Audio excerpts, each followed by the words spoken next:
తెలుగు బాలల పండుగకు గుంటూరు వివిఐటియు సిద్ధమవుతోంది. వివిఐటియు కార్యాలయంలో బాలోత్సవ్ 2025 పోస్టర్ను ఆవిష్కరించారు.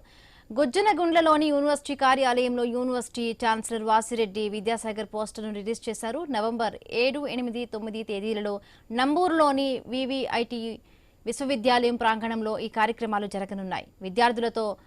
విద్యార్థుల్లో ఉత్సాహం పెంపొందించేందుకు బాలోత్సవ్ కార్యక్రమానికి శ్రీకారం చుట్టామని యూనివర్సిటీ ఛాన్సలర్ వాసిరెడ్డి విద్యాసాగర్ తెలిపారు.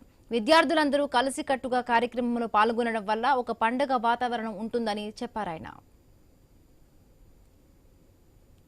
మళ్ళీ బాలోత్సవ సమయం వచ్చింది. రెండు తెలుగు రాష్ట్రాల్లో పిల్లలు ఎందరో ఎదురు చూసే ఈ సమయం మేము కూడా ఎదురు చూస్తూ ఉన్నాం. యాక్చువల్గా ఈ ఇయర్ మేము యూనివర్సిటీ అయిన తర్వాత చాలా హెక్టిక్గా ఉండింది. మాకు కూడా ఆట విడుపుగా ఈ బాలోత్సవ్ ఎప్పుడు వస్తుందా అని ఎదురు చూస్తూ ఉన్నాం. అది ఈరోజు అనౌన్స్ చేస్తూ ఉన్నాం. ఈరోజు brochure launch release November 7th, 8th, 9th డేట్స్లో Balotsav జరుగుతుంది. ఈసారి స్పెషల్ అనేది కొంచెం మేము యూనివర్సిటీ అయి ఉన్నాం. సో ఇంకాస్త మాకు పిల్లలు చాలా నెంబర్ ఎక్కువ ఉన్నారు. వాళ్ళందరూ ఎదురు చూస్తున్నారు. అంటే ప్రతి ఇయర్ వచ్చే దానికంటే ఇంకా ఎక్కువ పిల్లలు వస్తే రిసీవ్ చేసుకొని ఆదరించడానికి మా పిల్లలందరూ ఎదురు చూస్తూ ఉన్నారు. అందుకని స్కూళ్ళు పిల్లలు అందరూ ప్రతి ఇయర్ కంటే ఇంకా ఎక్కువ మంది పార్టిసిపేట్ చేస్తారు.